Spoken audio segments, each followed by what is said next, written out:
Hello everyone, मैं हूं doctor सपना। यस बेटा, मैं पढ़ा रही थी आपको केमिकल काइनेटिक्स 12th क्लास का 4th चैप्टर। क्लियर बेटा। अब इसमें मैंने आपको जीरो ऑर्डर पढ़ाया था, अब आपका आएगा first order of the reaction. Zero order में मैंने आपको इंटीग्रेटेड रेट इक्वेशन के थ्रू कैसे डिराइव करते हैं, क्या हाफ लाइफ पीरियड होता है, ये सारा मैंने क्लियर किया था। And next one topic is here the integrated rate equation for the first order reaction. First order reaction में क्या होता है, जो रेट ऑफ रिएक्शन होती है सिर्फ एक ही कंसंट्रेशन पे ही डिपेंड करती है। सपोज हम रिएक्शन लेते हैं ए टू पी। ए हमारा रिएक्टेंट है, पी हमारा प्रोडक्ट है। अब आपको दिखाई दे रहा होगा यहाँ पे नंबर ऑफ मोल्स ओनली 1 है। आप यहाँ पे 2A भी ले सकते हैं, 3A भी ले सकते हैं, बट जो एक्सपेरिमेंटल आपका ऑर्डर होगा वो सिर्फ एक के ही कंसंट्रेशन पे डिपेंड करेगा। तो यहाँ पे हमारा है इनिशियल कंसंट्रेशन। जब हम लेते हैं इनिशियल कंसंट्रेशन तो वो क्या होगी, ए मोल पर लीटर। यहाँ पे मोल पर लीटर भी आप लिख सकते हैं। और प्रोडक्ट क्या होगा, स्टार्टिंग लेवल में प्रोडक्ट आपका क्या होगा, 0 होगा। बट आफ्टर टी टाइम में क्या होगा, ए माइनस एक्स। जो आपकी कंसंट्रेशन ए थी उसमें से एक्स पार्ट डिकम्पोज होगा और वही पार्ट आपका क्या बनाएगा, प्रोडक्ट बनाएगा। क्लियर बेटा। क्योंकि हम जब भी रिएक्शन स्टार्ट करते हैं तो स्टार्टिंग में हमारा क्या होता है, ए मोल पर लीटर होता है और कुछ समय के बाद आफ्टर टी टाइम उसमें से कुछ पार्ट आपका क्या होता है, डिकम्पोज होता है। और जितना पार्ट डिकम्पोज होता है उतनी ही प्रोडक्ट की कंसंट्रेशन क्या होती है, बनती है। ठीक। अब सो रेट ऑफ रिएक्शन क्या होगा, हमें पता है रेट ऑफ रिएक्शन क्या होता है। रेट ऑफ रिएक्शन होता है जो कंसंट्रेशन हमारी आती है आफ्टर टी टाइम। तो ये डायरेक्टली प्रोपोर्शनल क्या हुआ, ए माइनस एक्स। यहाँ पे आफ्टर टी टाइम क्या आया था, ए माइनस एक्स।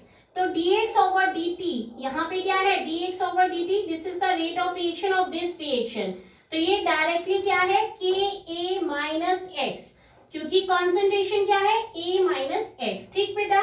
अब यहाँ पे क्या आ गया, हमारा इक्वेशन 1 हमने लेट कर ली। अब इसकी क्रॉस मल्टीप्लाई करेंगे तो dx upon a minus x equals to K D T. K आपका रेट कांस्टेंट है और dx upon a minus x आपने यहाँ से क्रॉस मल्टीप्लाई करने के बाद लिया। ठीक है। This one equation is second, ये हमारी सेकेंड इक्वेशन होगी। अब इस इक्वेशन को हम क्या करेंगे, इंटीग्रेट करेंगे। अगर इंटीग्रेट नहीं करेंगे तो हमारी प्रॉपर जो एक निकल के आता है फॉर्मूला वो नहीं निकल पाएगा। तो हम क्या करेंगे, इस इक्वेशन को इंटीग्रेट करेंगे। जैसे ही हम किसी इक्वेशन को इंटीग्रेट करते हैं तो हमारा डिफरेंशिएशन साइन हट जाता है और जब हम dx over a minus x को इंटीग्रेट करते हैं तो we are getting minus log e a minus x. ठीक। Equals to K D T. K हमारा रेट कांस्टेंट है और dt हमारा डिफरेंशिएशन है। तो जब इसका हम क्या करेंगे, इंटीग्रेशन करेंगे तो के टी बचेगा, डी हट जाएगा, प्लस आई। किसी भी इक्वेशन को जब इंटीग्रेट करते हैं तो आई रेट कांस्टेंट आपका इंट्रोड्यूस्ड हो जाता है। ठीक बेटा। आप कहते हैं कि अगर हम इसको t इक्वल्स टू 0 पे लेते हैं, क्योंकि हमने आफ्टर टी टाइम पे कंसंट्रेशन ली थी, अगर हम t इक्वल्स टू 0 पे लेते हैं तो क्या होगा, जब हम बिल्कुल इनिशियल लेवल पे थे तो इनिशियल लेवल पे कंसंट्रेशन भी क्या होगी बेटा, 0 ही होगी।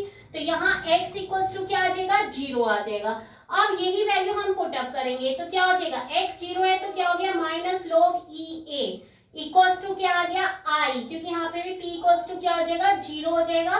तो i इक्वल्स टू क्या आ गया, माइनस log e a। एक बार दोबारा से देखो, इसी रिएक्शन में जब हम लिमिट लगाएंगे t इक्वल्स टू 0 और x इक्वल्स टू 0 और इस वैल्यू को पुट अप करेंगे, then equation third is going to this minus log e a equals to 1। ठीक। आप क्या करेंगे, ये वाला जो हमारी i की वैल्यू आई हम पुट अप करेंगे इसको इस वाली इक्वेशन में। ठीक। तो क्या हो जाएगा, minus log e a minus x as it is से इक्वल्स टू के टी। यहाँ पे i की जगह क्या आ गया, माइनस log e a आ गया। ठीक। आप क्या करेंगे, इस इक्वेशन को अरेंज कर लेंगे। हमें क्या चाहिए, k की वैल्यू चाहिए, k को उठा लिया हमने।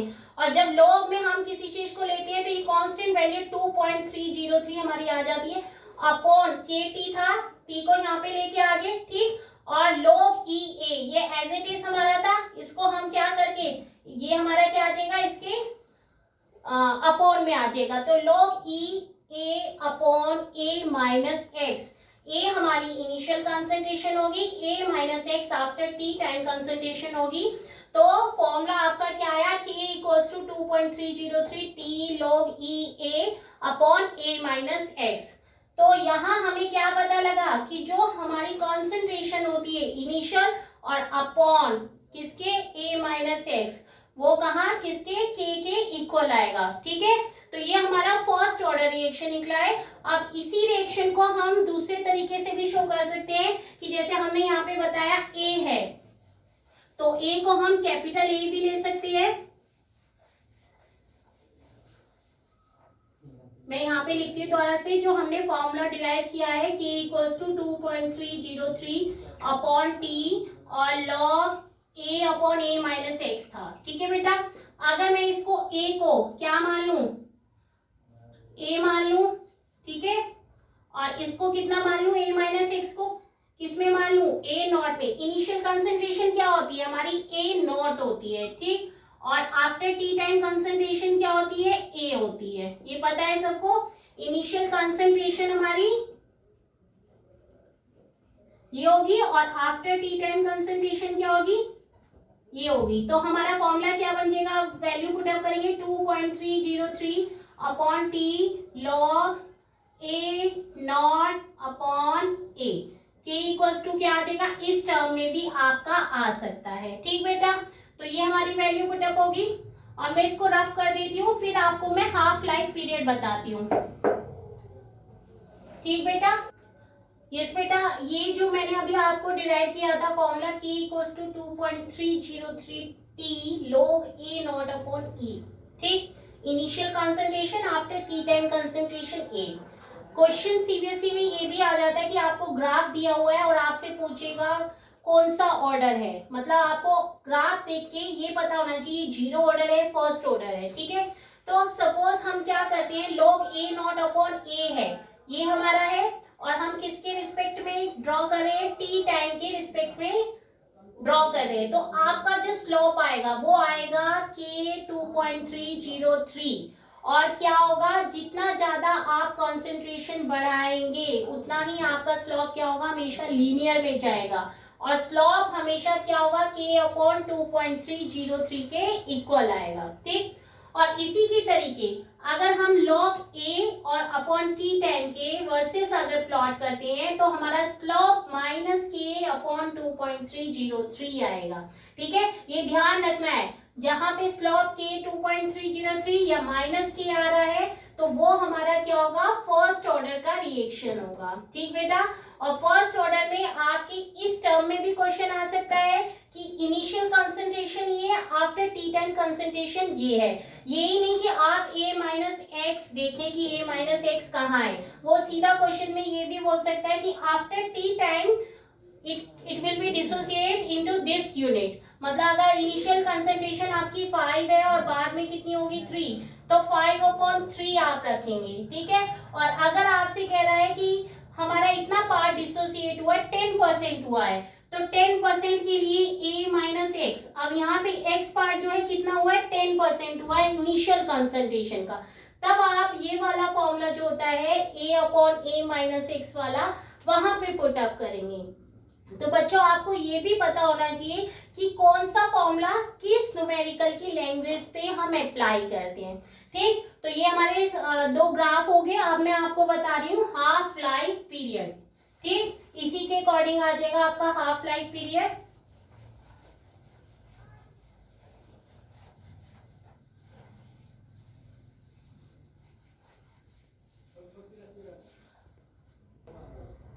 हाफ लाइफ पीरियड, पहले हमारा फॉर्मूला क्या था, k equals to 2.303 upon t log a upon a minus x आपका फॉर्मूला था। ठीक है, अब हम क्या करेंगे, x जो है आपका a upon a minus x है, तो x की जगह क्या रखेंगे आप, a/2, तो यहाँ पे आ जाएगा 2.303 upon t log a minus a/2, क्योंकि यहाँ पे इनिशियल कंसंट्रेशन जो थी आपकी a थी, x जो है a/2 में, मतलब हाफ पार्ट इसका डिसोसिएट हो गया है। ठीक है, तो आप क्या करेंगे, जब आप एलसीएम लेंगे तो क्या हो जाएगा, यहाँ पे सॉल्व करके दिखा देती हूँ, a minus 2a minus a upon 2, ये था हमारा, और ये हमारा हो जाएगा 2 पर चला जाएगा ये कट जाएगा हमारा, ठीक है।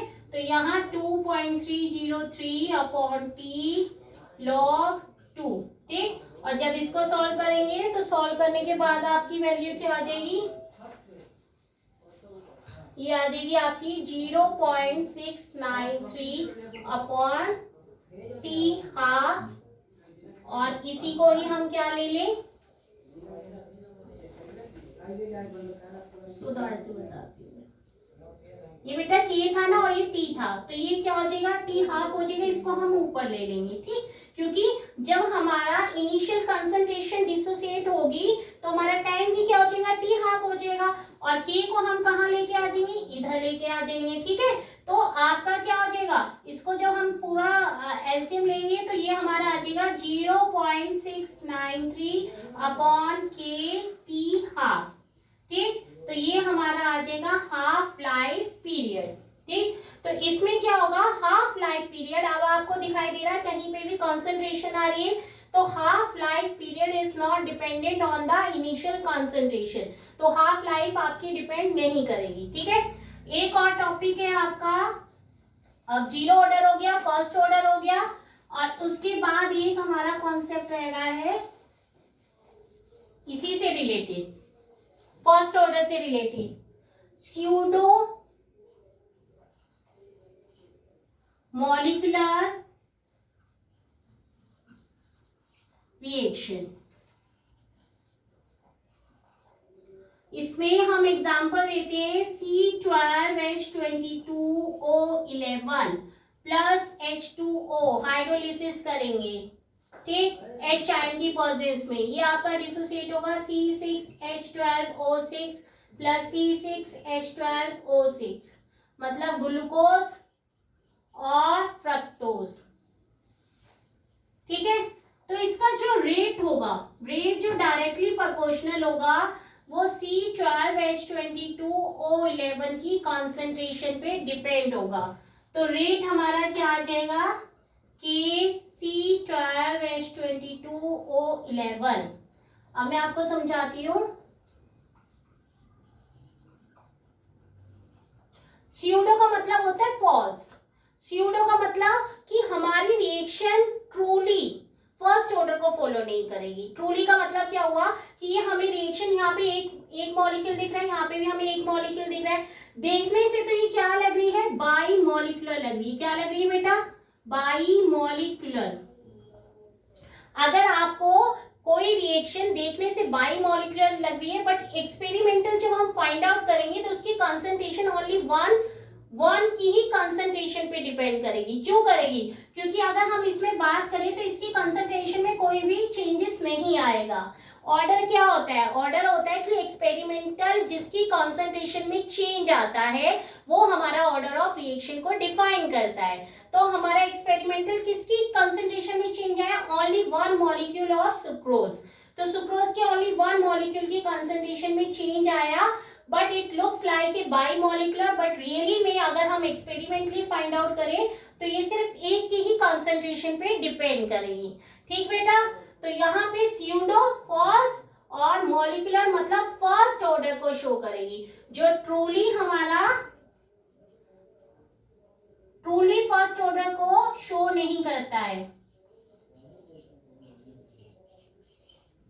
ठीक है, ट्रूली फर्स्ट ऑर्डर को शो नहीं करता है। बट अगर एक्सपेरिमेंटल देखें तो वो हमारा किसको शो करेगा, फर्स्ट ऑर्डर को शो करेगा, क्योंकि जो रेट होगा वो सिर्फ एक मॉलिक्यूल की ही कंसंट्रेशन पे डिपेंड करेगा। क्लियर। अब मैं आपको नेक्स्ट बताती हूँ।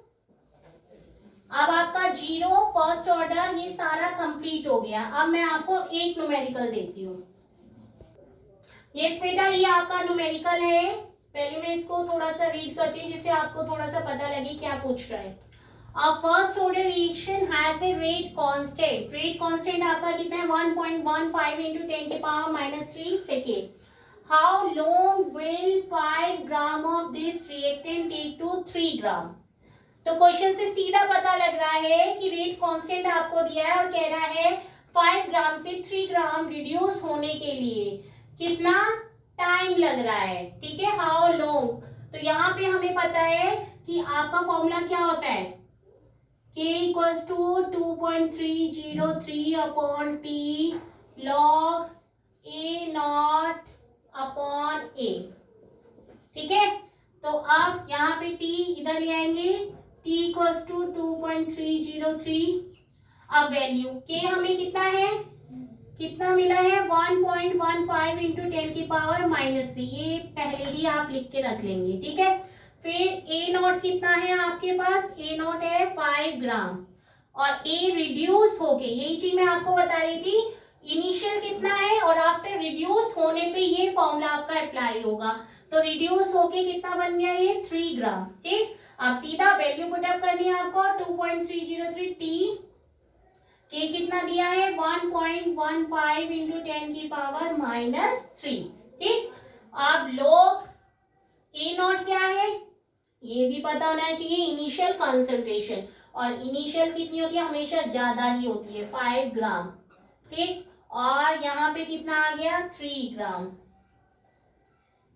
अब इसको सॉल्व करेंगे, अगर 3 को डिवाइड करें 5 से तो कितना हो जाएगा, 3 1 जा 3, 5 में से 3 गया 2 और 3 6 18, 1.66 के अप्रॉक्स आएगा। ठीक है, 2.303 1.15 इंटू 10 की पावर -3 और log 1.66। अब log 1.66 की वैल्यू आप निकालेंगे लॉग टेबल में से और इसकी वैल्यू पुटअप करेंगे और ये सारी कैलकुलेशन करके मुझे कमेंट करके बताएंगे मैम ये आंसर हमारा आया है। ठीक है, तो ये हमारा फर्स्ट ऑर्डर रिएक्शन का क्या था, फॉर्मूला था, और इसी के अकॉर्डिंग हमारे न्यूमेरिकल किस तरीके से निकालते हैं ये मैंने आपको बताया है।